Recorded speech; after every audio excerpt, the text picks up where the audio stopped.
पिछले क्लास में हम लोग हाइड्रोकार्बन से रिलेटेड बात किए थे और हाइड्रोकार्बन के बाद टाइप्स ऑफ हाइड्रोकार्बन के बारे में सीखे थे।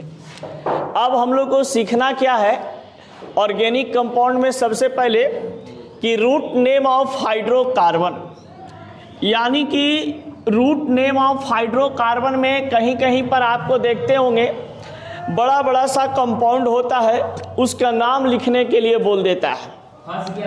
जैसे मान लिया जाए C17H35 या H36 कुछ ऐसे कर देता है, तो इसका नेमिंग करने में कैसे प्रॉब्लम होता है, तो ये बच्चा यही याद नहीं कर पाता है कि C17 को हम कहते क्या है।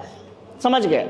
तो C17 को जैसे मेनली का होता है कि बच्चे 1 से 10 तक याद कर लेते हैं, 1 से 10 तक याद रखता है कि कार्बन 1 को मिथ कहते हैं, कार्बन 2 को ईथ कहते हैं, कार्बन 3 को प्रोप कहते हैं, कार्बन 4 को ब्यूट कहते हैं, कार्बन 5 को पेंट कहते हैं, कार्बन 6 को हेक्स कहते हैं, कार्बन 7 को सेप्ट या हेप्ट कहते हैं, कार्बन 8 को ऑक्ट कहते हैं, कार्बन 9 को नॉन कहते हैं, कार्बन 10 को डेक कहते हैं। ये बच्चा क्या करता है कि इतना याद कर लेता है, लेकिन इसके आगे जो कुछ प्रोसेस होते हैं, जैसे मान लिया जाए कि इसके आगे याद करने का प्रोसेस क्या है, तो जनरली 10 के बाद कहा जाता है 20, तो कार्बन 20 को इकोस कहा जाता है। इसको याद करना पड़ेगा कि कार्बन की संख्या अगर 20 हो तो उस 20 को हम लोग क्या बोलते हैं, इकोस कहते हैं। उसी प्रकार कार्बन 30 को हम लोग क्या कहते हैं, ट्राइकोंट कहते हैं।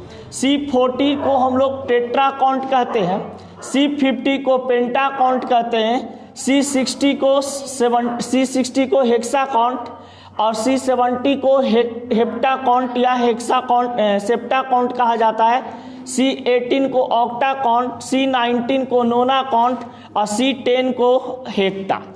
यानी कि अगर आपसे कोई पूछ देगा कि C50 को यानी कार्बन 50 को क्या कहा जाता है, पेंटाकॉन्ट, ये सब बात आपको याद रखना पड़ेगा। कोई पूछ देगा कि C30 को, कार्बन की संख्या 30 है, उसका नाम हम क्या लिखते हैं, तो कार्बन 30 को ट्राइकॉन्ट कहा जाता है। अगर कोई कह दे कि कार्बन 20 को क्या कहा जाता है, तो कार्बन 20 को हम लोग इकोस कहते हैं, कार्बन 10 को क्या कहते हैं, डेक कहते हैं। अब देखिए ये सब अगर आपको लिखा हुआ है आपके कॉपी में, उसके बाद नेम ऑफ सिंगल डिजिट यहाँ पे है। नेम ऑफ सिंगल डिजिट कहने का मतलब कि 1 है तो 1 को अन कहते हैं, 2 को डाई कहते हैं, 3 को ट्राई कहते हैं, 4 को टेट्रा कहते हैं, 5 को पेंटा कहते हैं, 6 को हेक्सा, 7 को सेप्टा, 8 को ऑक्टा और 9 को नोना कहते हैं। इसका उपयोग हम लोग कहाँ करेंगे, अब देखिए जैसे मान लिया जाए आपके पास कुछ ऐसे लिखा हुआ है कि कार्बन की संख्या आपके पास जैसे 18 दिया गया है, तो 18 कार्बन का हम नाम कैसे लिखेंगे, तो सबसे पहले इसको हम लोग समझते हैं। बाबू ध्यान दो, कार्बन 18 है, इसका नाम लिखना है, तो नाम लिखने का बहुत आसान तरीका, इसको हम 8 + 10 में तोड़ देंगे। 8 + 10 में तोड़ेंगे तो ये 10 और 8 कितना होता है, 18। अभी सिंगल डिजिट हमारा ये है और 10 का तो नाम अभी आपको पता है ही, 10 को डेक कहते हैं, तो सिंगल डिजिट 8 को क्या बोला जाता है, ऑक्टा। यहाँ पर आ गया ऑक्टा, 8 के अनुसार क्या आ गए, ऑक्टा, और ये 10 के अनुसार हम क्या लिख देते हैं, डेक, तो इसका नाम बन गया ऑक्टाडेक। क्या बन गया, ऑक्टाडेक, यानी कार्बन 18 का नाम बन गया ऑक्टाडेक। अब समझ लीजिए कि जैसे मान लिया जाए कि C12 कह दे, तो इसको पहले तोड़ दीजिए, 2 + 10, 2 को क्या बोला जाता है, डाई, 2 को क्या बोलते हैं, डाई, अब +10 को क्या बोला जाता है, डेक, ये क्या बन गया, डाइडेक। इसको बाइडेक भी कभी कभी बोला जाता है, कभी कभी डाइडेक भी बोलते हैं। अब उसी प्रकार से यहाँ पर आपको कह दे C25, तो 25 को तोड़ना है 5 + 20 में, 5 + 20 में। अब 5 + 20 में तोड़िएगा तो 5 को हम लोग क्या बोलते हैं, पेंटा, अब 20 को क्या बोलते हैं, इकोस बोलते हैं। इसका नाम क्या बन गया? पेंटाइकोस। यानी कि कार्बन अगर 25 हो तो कार्बन 25 का नाम क्या बन जाएगा? पेंटाइकोस। कोई दिक्कत?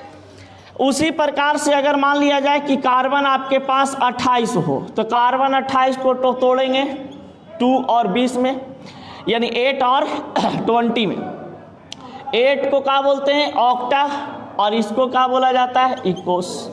ऑक्टा इकोस इसका बन गया। कोई दिक्कत? जैसे मान लिया जाए किसी आपका 34 दिया हुआ है तो 4 + 30 में इसको तोड़ देंगे। 4 + 30, 4 सिंगल डिजिट के फॉर्म में आ गया और 30 है जो यहाँ पे आपका डबल डिजिट के रूप में आ गया, जो कि आपको पता है कि 4 को हम लोग क्या बोलते हैं? टेट्रा, और 30 को हम लोग क्या बोलते हैं? ट्राइकाउंट बोलते हैं। यानी टेट्रा ट्राइकाउंट किसका नाम हो गया? C34 का। कोई दिक्कत? अब इसी प्रकार से मान लिया जाए कि C17 76 है। अब इसको कैसे तोड़ेंगे? C 6 + 70, 6 को क्या बोलते हैं? हेक्सा, और 70 को क्या लिखवाएं अभी? सेप्टाकाउंट या हेप्टाकाउंट बोलते हैं। तो यहाँ पे हम लोग लिख देते हैं हेप्टाकाउंट। सेप्टाकाउंट या हेप्टाकाउंट बोला जाता है। तो यहाँ पर बात समझ में आ रहा है? ये वाला इसका नाम। कोई दिक्कत? अब जैसे मान लिया जाए कि C92 है, C92 तो यहाँ पे 2 + 90 में टूटेगा। अब 2 को क्या बोलते हैं? डाई, और यहाँ पे ये क्या बन जाएगा आपके पास? नोनाकाउंट। यही होता है ना? तो ये देखिए डाई नोनाकाउंट, ये डाई नोनाकाउंट हो जाएगा। कोई दिक्कत? इसी प्रकार से अगर आपको कह दे कि भैया कार्बन 110 है या कार्बन 109 है, इसको बनाइए, या C कार्बन 108 है 8, तो इसको तोड़ेंगे 8 + 100 में। 8 का नाम क्या होता है? ऑक्टा, और 100 का नाम क्या होता है? हेक्ट। यानी कि ये बन गया आपके पास ऑक्ट हेक्टा, ऑक्ट हेक्ट, ऑक्टा हेक्ट। तो ये 108 का नाम हो गया। कोई दिक्कत? समझ में आया? चलो देखिए, पिछले क्लास में हम लोग पढ़े थे टाइप्स ऑफ हाइड्रोकार्बन। तो टाइप्स ऑफ हाइड्रोकार्बन में हमारे पास 2 टाइप के सबसे पहले हाइड्रोकार्बन आते हैं। एक आता है असाइक्लिक हाइड्रोकार्बन, जिसको हम लोग एलिफैटिक कहते हैं हाइड्रोकार्बन, एलिफैटिक हाइड्रोकार्बन, या तो फिर कहा जाता है उसको ओपन हाइड्रोकार्बन। और एक होता है क्लोज्ड हाइड्रोकार्बन, जिसको हम लोग बंद श्रृंखला भी कहते हैं, और उसको कहा जाता है साइक्लिक के चैन भी कहते हैं, या साइक्लिक स्ट्रक्चर भी कहा जाता है। तो अभी हम लोग फर्स्ट वाले को देखेंगे यहाँ पे, जिसका नाम है ओपन चैन hydrocarbon compound. Hydrocarbon compound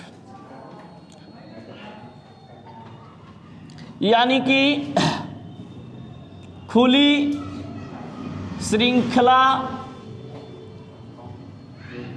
hydrocarbon यौगिक। हाइड्रोकार्बन यौगिक देखिए, यहां पर सबसे पहले बताया जाता है ओपन चैन हाइड्रोकार्बन कंपाउंड में कि open chain hydrocarbon compound is known as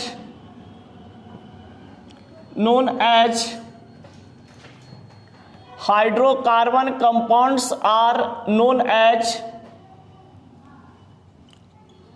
aliphatic hydrocarbon and acyclic hydrocarbon compound। Hydrocarbon compound यानी कि खुली श्रृंखला हाइड्रोकार्बन यौगिक, हाइड्रोकार्बन यौगिकों को एलिफैटिक तथा अचक्रीय हाइड्रोकार्बन यौगिक कहा जाता है। देखिए,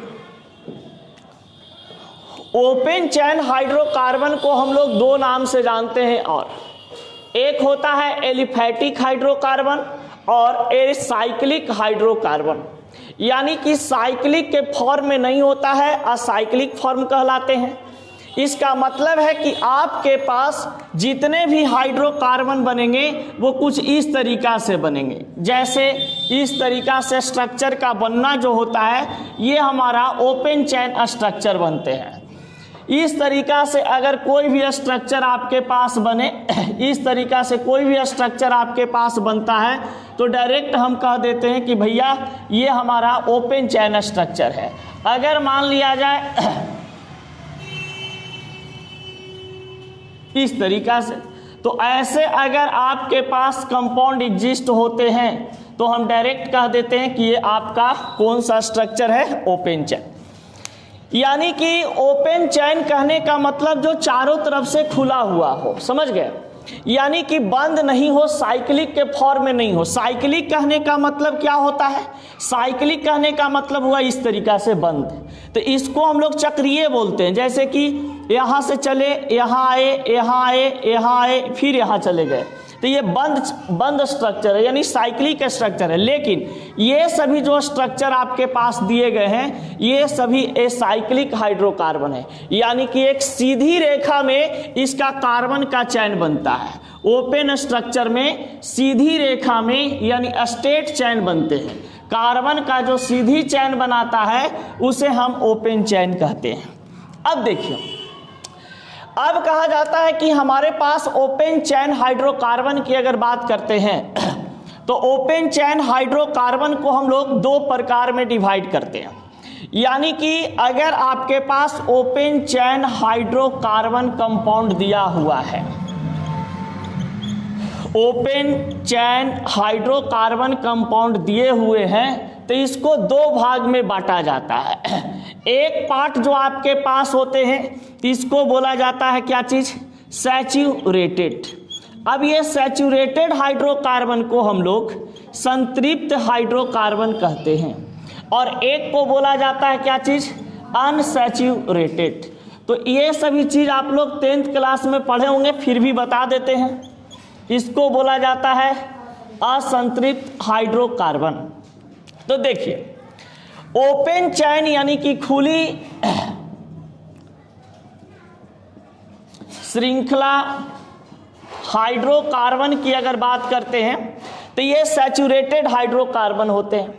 अब ये सैचुरेटेड हाइड्रोकार्बन और एक होता है आपके पास अनसैचुरेटेड। तो देखा जाए, सैचुरेटेड हाइड्रोकार्बन कंपाउंड उसको कहते हैं जिसमें कहा जाता है कि कार्बन कार्बन के बीच कैसा बॉन्ड का फॉर्मेशन हो? Single bond. यानी कार्बन कार्बन के बीच में अगर सिंगल बॉन्ड बनता है, एकल बंधन बनते हैं, तो डायरेक्ट हम कह देते हैं क्या चीज? Saturated hydrocarbon. अब कार्बन कार्बन के बीच में सिंगल बॉन्ड बनता है, तो हम यहाँ पे सिंगल बॉन्ड आराम से कह देते हैं कि भैया सिंगल बॉन्ड बनता है, यानी सैचुरेटेड हाइड्रोकार्बन कंपाउंड। ऐसा हाइड्रोकार्बन कंपाउंड, सैचुरेटेड हाइड्रोकार्बन का डिफिनेशन होता है वैसा हाइड्रोकार्बन कंपाउंड जिसको संरचना करने पर कार्बन कार्बन के बीच में हमेशा सिंगल बॉन्ड बनता हो, उसे हम संतृप्त हाइड्रोकार्बन कंपाउंड कहते हैं। असंतृप्त हाइड्रोकार्बन कंपाउंड किसे कहते हैं? वैसा हाइड्रोकार्बन कंपाउंड जिसमें कार्बन कार्बन के बीच डबल बॉन्ड बनता हो और सिंगल बॉन्ड भी बनता हो। फिर वैसा हाइड्रोकार्बन कंपाउंड जिसमें ट्रिपल बॉन्ड भी बनता हो और सिंगल बॉन्ड भी बनता हो। यानी कि जब कार्बन कार्बन के बीच डबल बॉन्ड का फॉर्मेशन होता है, यानी कि द्विबंधन का निर्माण होता है, उसे हम अनसैचुरेटेड हाइड्रोकार्बन कहते हैं। और जब कार्बन कार्बन के बीच आपका ट्रिपल बॉन्ड बनते हैं, यानी कि ये बनता है आपका ट्रिपल बॉन्ड, यानी कि जिसको हम त्रिबंधन के नाम से जानते हैं, तो त्रिबंधन बनता है, उसको हम अनसैचुरेटेड हाइड्रोकार्बन कंपाउंड कहते हैं। तो इसका डिफिनेशन लिखाना कुछ उतना अनिवार्य नहीं है। जनरली आपसे कोई अगर पूछेगा तो बस खाली वैसा हाइड्रोकार्बन यौगिक लगा देना और बोल देना कि वैसा हाइड्रोकार्बन यौगिक कार्बन कार्बन के बीच सिंगल बंधन बनता है। अनसैचुरेटेड में वैसा हाइड्रोकार्बन यौगिक जिसमें कार्बन कार्बन के बीच डबल बॉन्ड तथा कार्बन कार्बन के बीच ट्रिपल बॉन्ड बनता है, उसे हम अनसैचुरेटेड हाइड्रोकार्बन कंपाउंड कहते हैं। अब इसमें आ जाता है आपके पास सैचुरेटेड हाइड्रोकार्बन कंपाउंड जो होते हैं, इसका बहुत मस्ट एग्जाम्पल जो है इसका एल्केन माना जाता है। इसको क्या मानते हैं? एल्केन। और अनसैचुरेटेड हाइड्रोकार्बन कंपाउंड का अगर उदाहरण मानते हैं तो इसमें आपका आ जाता है एल्कीन, और इसको कहा जाता है क्या चीज? एल्काइन। यानी कि बाई एन जो है ट्रिपल बॉन्ड को दर्शाता है, ई एन है जो डबल बॉन्ड को दर्शाता है, और यहाँ पर ए एन जो है सिंगल बॉन्ड को दर्शाता है। तो सिंगल बॉन्ड कहने का मतलब सैचुरेटेड, डबल बॉन्ड और ट्रिपल बॉन्ड कहने का मतलब अनसैचुरेटेड। कोई दिक्कत? अब देखना, अगर किसी कंपाउंड में मान लिया जाए कि इस प्रकार से कंपाउंड आपका बना है, एग्जाम्पल के तौर पे इथाइन, जिसको हम कहते हैं C ट्रिपल बॉन्ड और यहाँ पर HH, तो बताइए किस प्रकार का हाइड्रोकार्बन बन जाएंगे? अनसैचुरेटेड, क्योंकि कार्बन कार्बन के बीच में कैसा बॉन्ड आ गया है? Triple bond. अगर आपके पास कह दें यहाँ पर इथेन, लास्ट में ए नहीं है, 2 कार्बन है, यहाँ पे हाइड्रोजन ऐसे ऐड है, तो बताइए कार्बन कार्बन के बीच कैसा बॉन्ड आ रहा है? Single bond. किस टाइप का कंपाउंड हो जाएगा? Saturated hydrocarbon. कोई दिक्कत? चलिए नोट कीजिए। ऐसने गोलुआ के अगर बिया होवे तो जानते हो पंडित जी चलिए मैं मंत्र पढ़ेगा, तो रुकिए सुनाई नहीं दे रहा है मंत्र सुनाई दीजिए, और सुनना बढ़िया से, ये न कि बिया में श्राद्ध के मंत्र पढ़ दे कि दोनों के श्राद्ध हो जाए एक के बाद यही चलते स्वाहा आज के रिश्ता हो जा रहा है, देख रहा स्वाहा लास्ट में जाने के। अच्छा एक बात बताओ, जो ये औरत और जो मर्द होता है, औरत मर्द के बीच में लड़ाई का मेन जड़ कौन है पता है? औरत मर्दाना के बीच में मेन जड़ कौन होता है? पंडित जी होता है, पंडित जी होते हैं। देखिएगा ब्याह के समय वही घी में आग में घी डालता है और कहता ना स्वाहा स्वाहा स्वाहा, तो सबसे मेन जड़ है। इसीलिए देखिएगा औरत मर्दाना में कभी नहीं बनता है, यही बात है। पंडित जी जखनी ब्याह करवाता है, जखनी आग में घी डालना शुरू कर दिया, बोल दिया स्वाहा स्वाहा, जिसको हम लोग कहते हैं फर्स्ट नंबर में आपके पास आता है कौन? एल्केन। चलिए इसका डायग्राम देखेंगे। सबसे पहले एल्केन का डायग्राम क्या होता है? ये बहुत लंबा चलेगा, अभी ये तो आज इंट्रोडक्शन होगा, अभी डायग्राम होगा, इंट्रोडक्शन भी नहीं करवाएंगे, सिर्फ इंट्रोडक्शन नहीं बल्कि डायग्राम बताएंगे। देखिए बाबू, जनरली कहा जाता है आपके पास एल्केन, एल्केन की अगर हम बात करते हैं तो यहाँ पर सीधी सीधी भाषा में सबसे पहले कहता है कि एल्केन जो है ये 2 शब्द से मिल करके बनता है, अल्क प्लस एएनई से, जिसको हम लोग क्या कहते हैं? एल्केन। अल्क मतलब क्या होता है और एएनई के मतलब क्या होता है, इसको समझिएगा। अल्क यहाँ पर जो आपके पास है इसको हम लोग कहते हैं naming of number of carbon, naming of number of carbon, यानी कि कार्बन की संख्या के अनुसार नाम, कार्बन के संख्या के अनुसार, संख्या के अनुसार नाम। जैसे अभी बताए थे ना कि C1 को क्या बोलते हैं? मीथ। C4 को क्या बोलते हैं? ब्यूट। C10 को क्या बोलते हैं? डेक। C20 को क्या बोलते हैं? इकोस। तो ये सभी कार्बन की संख्या से बना नाम हो गया। अब यहाँ पर एक चीज है जिसको हम लोग कहते हैं क्या चीज? ANE। तो ANE जो होता है ये सफिक्स के रूप में काम करते हैं, जिसको हम क्या कहते हैं? प्रत्यय। अब ये प्रत्यय जो ANE होता है, इस ANE का मतलब होता है सिंगल बॉन्ड। इस ANE का मतलब क्या होता है? सिंगल बॉन्ड, जिसको हम लोग हिंदी में कहते हैं एकल बंधन। एकल बंधन जब भी बनता है तो कार्बन कार्बन के बीच में बनेंगे, उसका नाम दे दिया जाता है सिंगल बॉन्ड। तो सिंगल बॉन्ड जहां पर भी दिखाई दे कार्बन कार्बन के बीच, उसको हम डायरेक्ट किस टाइप का कंपाउंड समझते हैं? एल्केन टाइप का कंपाउंड समझते हैं। कोई दिक्कत? अब देखिए, एल्केन जो है ये कहा जाता है कि एक प्रकार का टाइप, एक प्रकार का ये सैचुरेटेड हाइड्रोकार्बन कंपाउंड होते हैं। सैचुरेटेड हाइड्रोकार्बन कंपाउंड होते हैं, यानी कि संतृप्त हाइड्रोकार्बन होता है, क्योंकि इसमें किस प्रकार का बॉन्ड काम करता है? Single bond. और जब सिंगल बॉन्ड काम करेंगे तो क्या हो जाएगा? Saturated hydrocarbon compound.